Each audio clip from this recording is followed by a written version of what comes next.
Yeah, we're getting ready to start recording. All right, baby. Love you. Bye.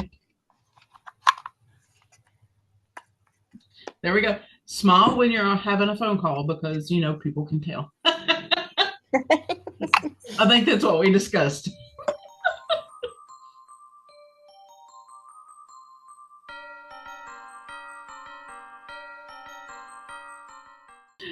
Welcome to Sister Sharp Sister. If you didn't know where you were, that's where you are. My name is Karen. This is my baby sister, Shalon. And the one on the screen is Dee Dee. I'm Dee Dee. She's the one that's going to start us out today because we are talking about Christmas songs and where they come from, the ones that we remember and love most from childhood, and the ones that we love now that we're adults. So, Dee Dee, go ahead. Well, I thought it might be a good idea to get a little bit of history about Christmas songs. And then I thought, what's the difference between a Christmas song and a Christmas carol and a Christmas hymn? What's the difference? So I did a little bit of research. Okay, what'd you find out? Let me find, where did I start here? In the 4th century was the earliest known Christmas hymns. They were written in Latin and were part of the services. The earliest known hymn in honor of the Nativity is Jesus Refusit Omnium. That's Latin. And it translates to Jesus illuminates all. Yeah. Okay. So that was the very first hymn. And I've got a lot of history information in here about who wrote it and who the saint was, but I'm just going to skip over that. We Sure. can talk about that at another time, I think. Well, you can provide a link and everybody can read it. Okay.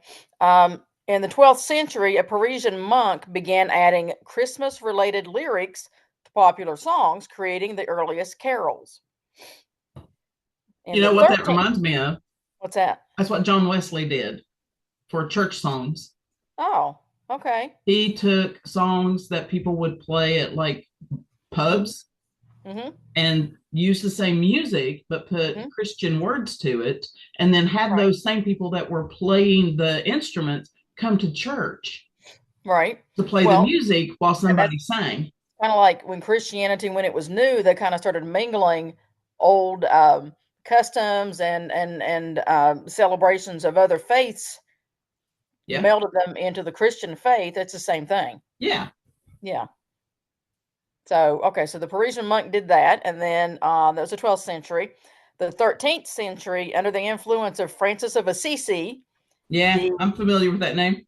yes, the tradition of popular Christmas songs in regional native languages started developing. They developed then, um, and I looked up a little info on Saint Francis, and just a couple things I thought was interesting is he said the only thing ever achieved in life without effort is failure.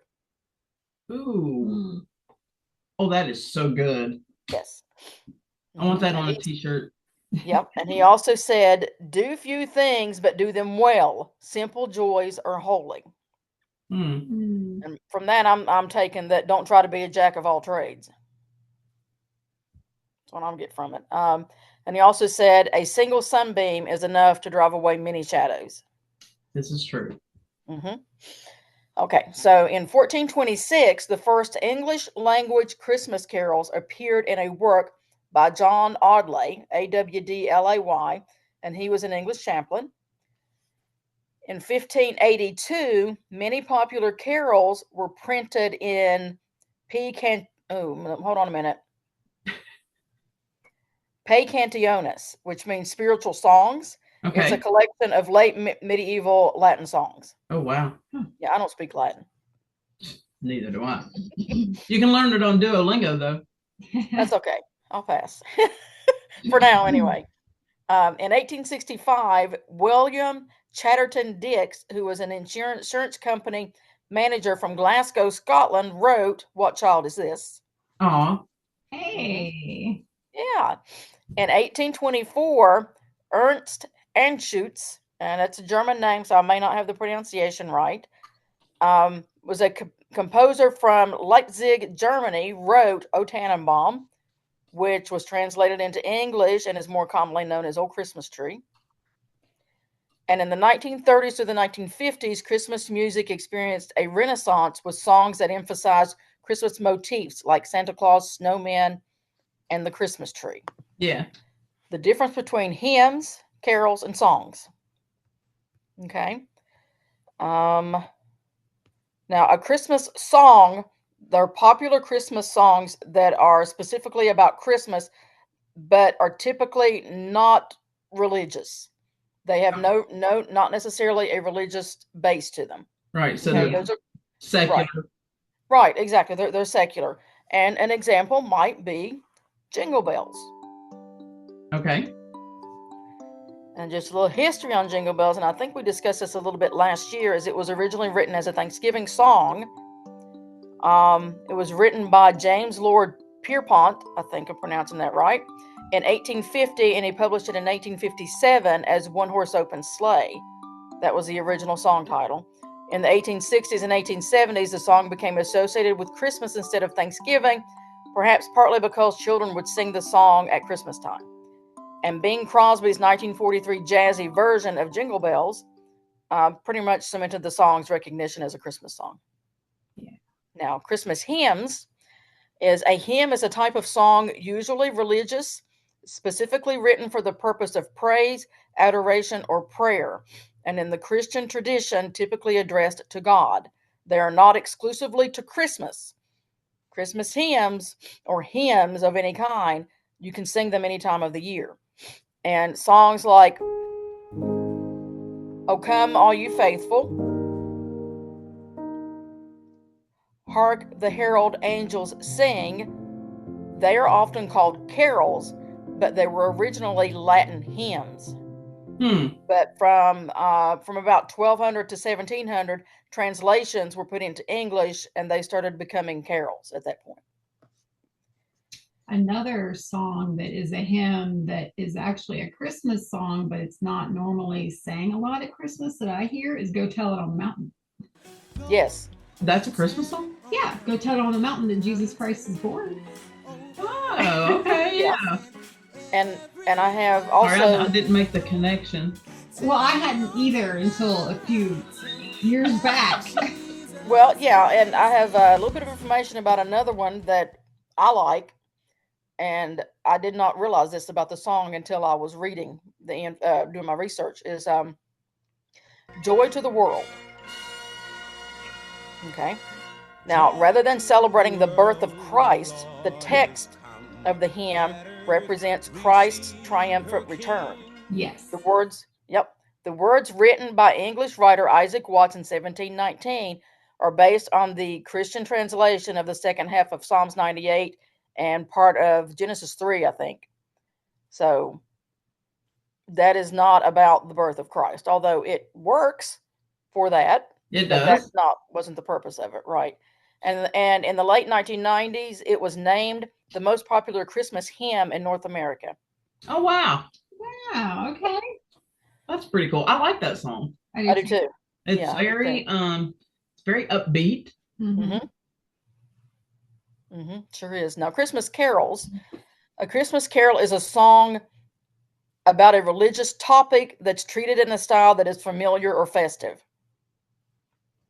So Christmas carols are traditional without a specific religious context. A Christmas carol has lyrics about Christmas things or Christmas themes or the winter season, which are traditionally sung in the period before and around Christmas.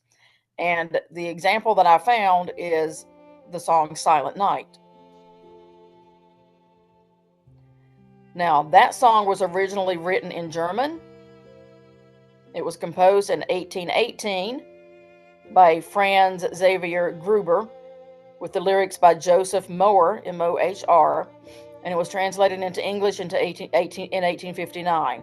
Now, during the Christmas truce of 1914, during World War I, the carol was sung simultaneously by English and German troops. Yeah. You know, the history of that song, a little bit of it, is that the church organ broke, and they needed a song that would go with guitar accompaniment. And that's the lyrics that they came up with. Okay. And I've got just a little bit of information too about wassailing and caroling, because we talked about wassailing a little bit last week. Yeah, I like that word. I do too. Yeah, I do too. I imagine big skirts. Yes, yes, and the little hand warmer mitt thingies. Yeah, and the bonnet. Yeah. Yes. Yeah. So but wassailing and caroling were not originally the same thing. Okay, I was getting ready to ask if they were different. Now, wassail comes from the Old Norse salutation ves heil, Heill, meaning to health or goodwill. So wassailing originally involved visiting orchards to sing and recite incantations to promote a good harvest, drinking a beverage to toast the health of crops, encourage animal fertility, things like that. That was the original wassailing. Okay. And then it eventually started getting melded into the Christian faith as Christmas carols, and it's to replace as caroling. So, and that's what I got. That's some pretty cool information. Yeah, I thought it was interesting. So what is your favorite Christmas song from when you were a kid? I think I always liked, well, as far as songs, probably Jingle Bells. Really? Yeah. Because, I loved horses when I was growing up. And yeah. So there's a horses and a one horse open sleigh. And so that's that. I also liked Rudolph. Yeah. Every kid loves that song. Yes. Yes. Now, what about you? As a child, it would definitely be Rudolph. Really? And with the added lyrics. I don't know what you mean by between. Like. Yeah. Like Monopoly. Yeah. Like a light bulb. Yeah, exactly. Well, what I did was that I took my two favorite songs from when I was a kid, which is Frosty the Snowman and Rudolph the Red-Nosed Reindeer. And the reason that Frosty the Snowman became one of my favorite songs as a kid is that if you've watched the cartoon, the original one from like the 60s, I think is when it was, the little girl's name in that cartoon, her name is Karen. No character is ever named Karen unless you're being a witch out in public somewhere anymore. Nowadays. Yes. So Frosty the Snowman. Let me get to that one. All right, Frosty the Snowman was written by a guy by the name of Walter Jack Rollins. Now, Mr. Rollins was actually born in Pennsylvania. I forget the name of the town, but grew up in Kaiser, West Virginia. Hey. Yeah. Now, not only was he famous for writing this song, he was also famous for writing songs for country singers like Gene Autry. Yeah, the name sounded familiar, so that's probably why it is. Let me go through here. All right. He was born September the 15th and was the middle child of 5 children. And he was born in Scottsboro, Pennsylvania. I knew it started with an S. He eventually went to New York City, where he first got a job as a baggage handler at Penn Station. And while he was working there, he met this guy by the name of Steve Nelson. And they both had a hobby, a passion for writing music. So they got together and they wrote this song. Their first one was actually Here Comes Peter Cottontail.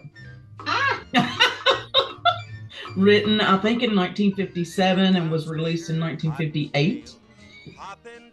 Now, in 1950, Mr. Rollins had a lot of songs on the radio. In April, a guy by the name of Eddie Arnold recorded a song called A Prison Without Walls. And the song was released for radio in September of that year. And releasing songs for radio is not like just recording something and putting it on Spotify like you do today. It had to go through an entire process. It had to be listened to by a group of people so they could tell you whether or not it was actually appropriate for public consumption.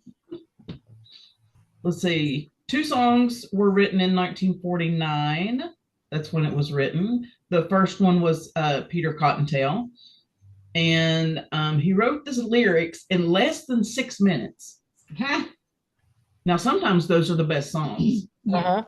He wrote the song in less than 6 minutes after his writing partner, Mr. Nelson, was telling him about reading the story of Peter Cottontail to his son as a bedtime story at night.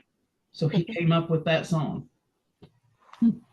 That song was first released by Mervyn Shiner, and it's been covered by Roy Rogers, Gene Autry, any plethora of people that you care to look it up. Now, in 1950, Gene Autry released another song that was a collaboration of Mr. Rollins and Mr. Nelson called Frosty the Snowman. Now, that song has been covered by numerous people. Nat King Cole released a copy of that song that very same year that Roy Rogers did. And a lot of times you don't find that back in this day. Mhm. Different artists releasing copies of the same song. Mhm. Frosty the Snowman was wrote to celebrate the winter season, but not specifically Christmas. But when the song first appeared in the movie, the cartoon, it's kind of a movie because it's about what, half hour long, It's right? animated. Yeah. That was in 1969. It was a TV special. They actually changed the last set of lyrics in the chorus. Now, originally, it was "I'll be back again someday." Mm-hmm. That's the original version. But when the cartoon came out, they changed it to "I'll be back on Christmas Day." Now, I've always sang it is "I'll be back again someday." Yeah. Yeah, me too. Yeah. Mhm. So, but it's not the only holiday song that they released in 1950. In November, they released a song called "The Christmas Choo Choo Train." Okay. Art Mooney and his orchestra is the one that recorded it. And they would adapt a song in the Christmas Cannonball, which was recorded and released by country singer Hank Snow in 1966. In November of 1951, Heart of a Clown. You familiar with that one? Yeah, that sounds familiar. Yeah. Was released by Wade Ray and the Ozark Mountain Boys. Francis Kane joined Nelson and Rollins in writing that particular song, and it's been covered by country artists including Willie Nelson and Gene Watson. Now, in 1952, Mr. Rollins is also responsible for another song that we should be familiar with, especially Manditi. Now, probably Shalon. Let's find out. Smokey the Bear. Oh Okay. yeah. Yeah. All right. Now, when the Forestry Service first came up with the idea of Smokey the Bear, his name was just Smokey Bear. It wasn't the bear until they actually wrote this song, because singing Smokey Bear didn't come out very well. They Mhm. needed Smokey the Bear, Yeah. Smokey Mhm. the Bear, to make it, I don't know. It's like Winnie the Pooh. Yeah. Make it more lyrical. It's his middle name. The is his middle name. That's all they're doing, is they just use his middle name. That's all. That's right. They used his middle name. And then he goes on to write a lot of other songs. Now, he married in 1965, and they moved from California to Connecticut. I'm sorry, not Connecticut. That word is Cincinnati. They moved to Cincinnati to be closer to family, and he's actually buried in a cemetery in Kaiser, West Virginia. Wow. And by his grave, they have Frosty the Snowman. Aw, Isn't that awesome? that's cool. Yes, I thought that was great. Yeah. Rudolph the Red-Nosed Reindeer. Now, originally I thought this was written by Mr. Rollins, but it's not. It was written by a guy by the name of Johnny Marks, and it's actually based on a book or a story called Rudolph the Red-Nosed Reindeer that was published by Montgomery Ward. Mhm. Now, Gene Autry recorded it, and it hit #1 in the U.S. charts in the week of Christmas in 1949. Wow. Yeah. Now, Mr. Marks, his brother-in-law, Robert May, is the one that actually created the character for Montgomery Ward and came up with the story. Oh, wow. Yeah. Isn't that cool? Mm-hmm. The song had an added introduction paraphrasing a poem called A Visit from St. Nicholas, which is in the public domain at the time that the song was written. And it stated the name of the 8 other reindeer. You know, Dasher and Dancer, and all the rest of them. Yep. Now, I don't know if Dee Dee will remember this or not, but our band director in high school, he would give us a final at Christmas because that was when the end of the semester was, right? Dee Dee, you remember? One year, our final was to name all 7 dwarfs. Oh, I can do that. I missed one. And I'm sorry, I don't remember the name of the one that I missed. I just can't remember all of them. But another year, it was to list all of Santa's reindeer. I love it. Yeah. Now, the song was first introduced live on New York radio, WWOR, by a guy named Harry Brannon. And that was in November of 1949. But it did not reach #1 status until Gene Autry recorded it because he was much more famous. Yeah, because it's Gene Autry. Right. Yeah. Now, by November of 1949, Columbia began pushing the record to the pop music charts. And that's the year that it hit #1. Gene Autry's version is the song that holds the distinction of being the only chart-topping hit to fall completely off the chart after reaching #1. Wow. It's a Christmas song. A Christmas song. That's what Yeah. Yes. Yes. But the success of that song is what led Gene Autry to actually record Here Comes Peter Cottontail, because it was received so well. You know, kids want something, their parents will buy it. That's why cereal is put at a child's eye level. All the Brightlands and stuff is put there. That's why around Christmas, it's really hard to get away from commercials for toys. You know, Hot Wheels and Barbies and whatever else there is. All the everything else. Yes. In 1959, Chuck Berry released a version of Rudolph the Red-Nosed Reindeer. And it's sometimes called Run, Run, Rudolph. Yeah. In December of 2018, Gene Autry's original version entered Billboard Hot 100 at number 36, nearly 70 years after the first time it charted. And it climbed to number 27 the week that ended December the 22nd, 2018. It peaked at number 16 in January of 2019. But yeah, Frosty and Rudolph. Yeah. Now, those were my favorites as a kid. So as an adult, I don't know that my music taste is advanced beyond beyond Rudolph. And, you know, I love songs like Grandma Got Run Over by a Reindeer. I can't stand that song. I'm sorry. But a song that I cannot stand, this is going to go against everything that pop music says, but is Mariah Carey.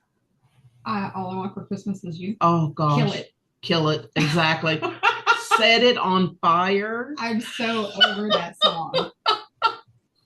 So over it. Yes. But I love, and anytime I hear it, I want to listen to it from beginning to end, is Carol of the Bells. Yep. That's what I was going to say. Same. Yeah. There's just something about it.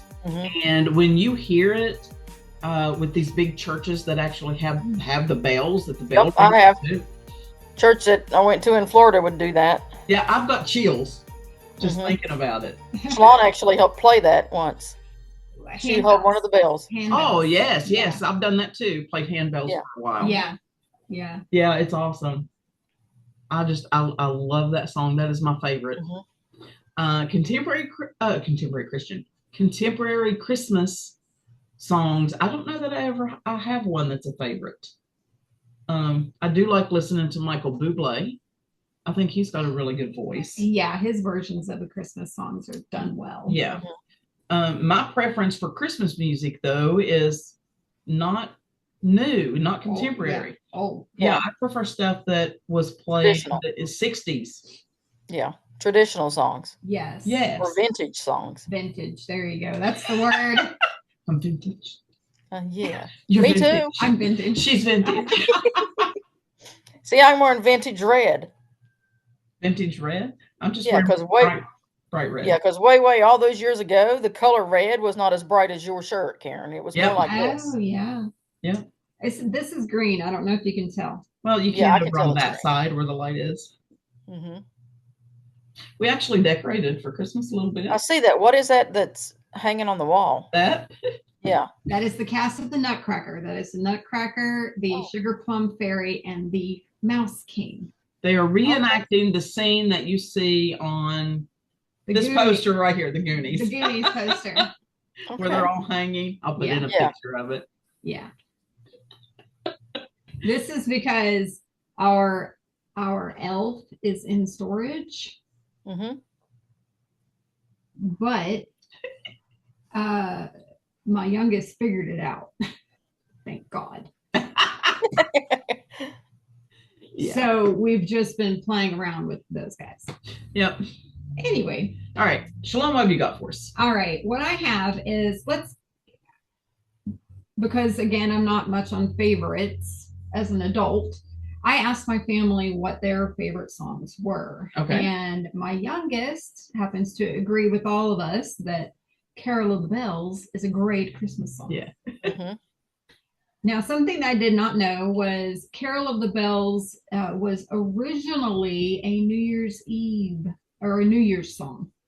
Not New Year's Eve, but New Year's in Ukraine. Oh, really? Yes. Hmm. And it first came out as the New Year's song in Ukraine in 1914. And I am not going to try to pronounce this person's name. We'll just put it up on the screen. Yeah. And the original Carol of the Bells tune is called Shkurdik. Sherdrick. Okay, which means the little swallow. And the song talks about a little bird that would fly into people's homes and sing about the great things that are going to happen in the new year. Aw, that's a cute story. Yeah. And now in 1936, Peter J. Wilhowsky was who gave us the American lyrics of Carol of the Bells. Okay. So that was favorite. My youngest's favorite. I'm sorry. I said her name. The oldest. Her favorite is This Christmas. This Christmas. Nope. Nope. Nope. This Christmas by Donny Hathaway. Don't know it. I don't think. It's from 1970. It starts off, hang all the mistletoe. I'm going to get to know you better this Christmas. Oh, okay. It's a little scandalous. Yeah, it is. But Donny Hathaway, aka Donnie Pitts, who is the writer of the song, along with Nadine McKinnon, Okay. wrote the song in the early 1970s and released it that year. My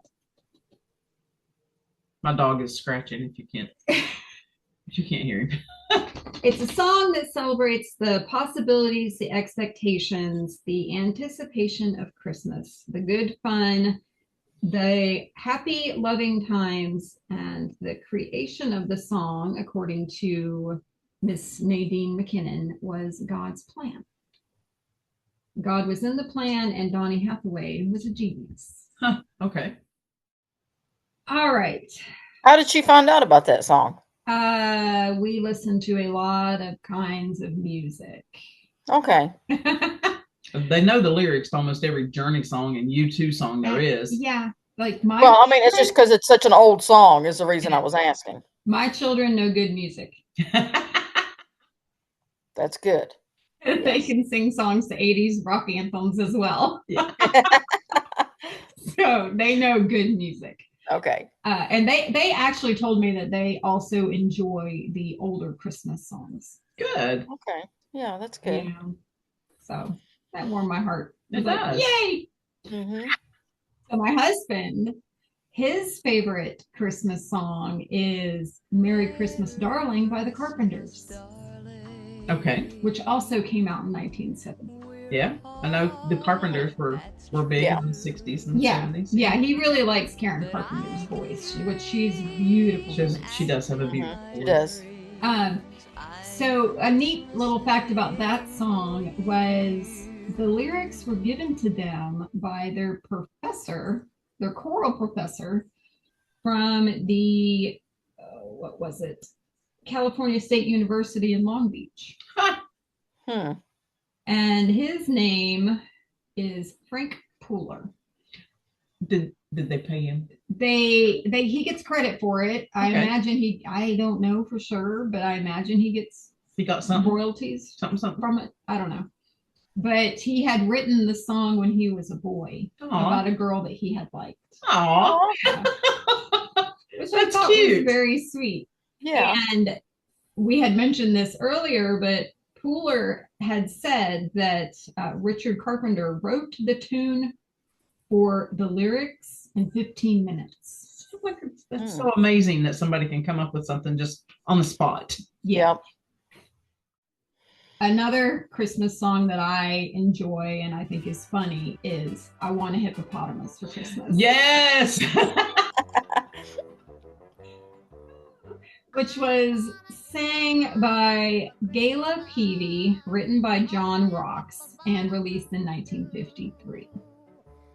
Now, it is said that the song was originally done as a fundraiser for a zoo to get a hippopotamus, but that actually happened after the fact. Okay. The song was released, and then the zoo picked up on it and said, "This is how we can get our hippopotamus." So they had a fundraiser, and Miss Gayla Peavy was gifted a hippopotamus, which then she gifted to a zoo. Wow. Isn't that neat? Yes. Mhm. Let me go find Regifting. Yeah. Oh my gosh. Talk about regifting. Mm-hmm. You know, one of the songs that I really liked when I was a kid, and I mean, if it was on a cassette or something, or not cassette, it would have been an 8-track. 8-track. An 8-track, y'all. Yep. I know 8-tracks. Alvin and the Chipmunks. The Chipmunk song. Yes. Yes. I loved Yes. that song as a kid. Uh-huh. Uh-huh. I should have done that one. That's the one that I should have done. Yeah. Yeah. The zoo was the Oklahoma City Zoo. Ah, okay. And that hippopotamus lived for over 50 years. Wow. Nice. And then Miss Peavy was also present when they got a rare pygmy hippopotamus Oh, gifted to that zoo as well. So nice. That's so cool. isn't that neat? Yes. I thought that was neat. My oldest played a game in one of her classes, and it's difficult. I find it difficult. You guys probably will get it right away. Don't say that. No, don't say that. That's pressure. That's pressure, ain't it, Dee Dee? Yes. All right, But so guess the Christmas song based on the first letter of the words. Okay, now I have not seen this. No, she has Just not. saying, I have not seen this. Can you see it, Dee? Am I supposed to? Yes. Oh, Can you read the first one? hold on. I know that one. It's a glare. I can't really see it real good. There's a glare on it. All All right, you got something to write with? Or type. Yeah, give me a second. I know that one. We'll just do a few of these. She gave me 20 of them. The letters, and I'll put them across the screen. Yeah. And Guess in the comments. if you guess it, yeah, put it in the comments. I thought this was a neat game because I had never seen this one. I haven't always seen it either. you always see the finish the lyrics. Right, So yeah. You just sing the missing word, but this was difficult. Okay. Here's your letters. S C I C V. C is in cat. Okay. SCI. C Okay. T T. Now, what is this supposed to be? It's a song. It's a Christmas song, and those are the first letter of the lyrics. Of every word. Of the first verse or the Title of the song. the first? That's the title to a song. It's Santa Claus is Coming to Town. Oh, okay. Okay, I get it. You get it? Yeah. Okay. Yeah, I thought All you right. were giving me the first letter of each lyric in the song, and I need to guess the song based on figuring out what the lyrics are. So, Well, Maybe. that's kind of what it is too. Santa Claus is coming to town. All right. You ready for this one? okay. O C A Y F. F is in Frank. F is in Frank. O-C. A Y F. Oh, come all you faithful. Yes. Yep. All right. How about G R Y M G?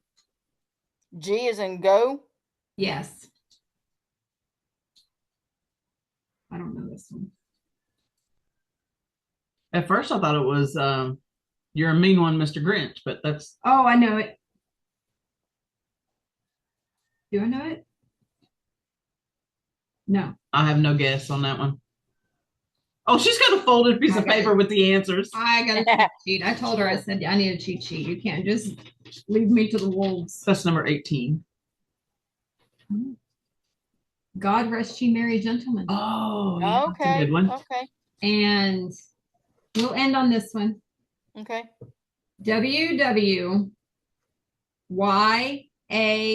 WWYAMC. I know it. Ding, ding, ding. Buzzing. Yeah. Oh, go ahead. You dinged it already, so go ahead.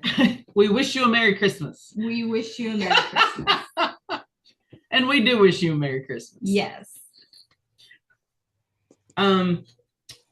We will take the next 2 weeks off as a holiday vacation. So we wish you a Merry Christmas and a Happy New Year. Bum, bum. So we'll be back on January the 12th. We have no idea what we're talking about at the time, but we will by then, hopefully.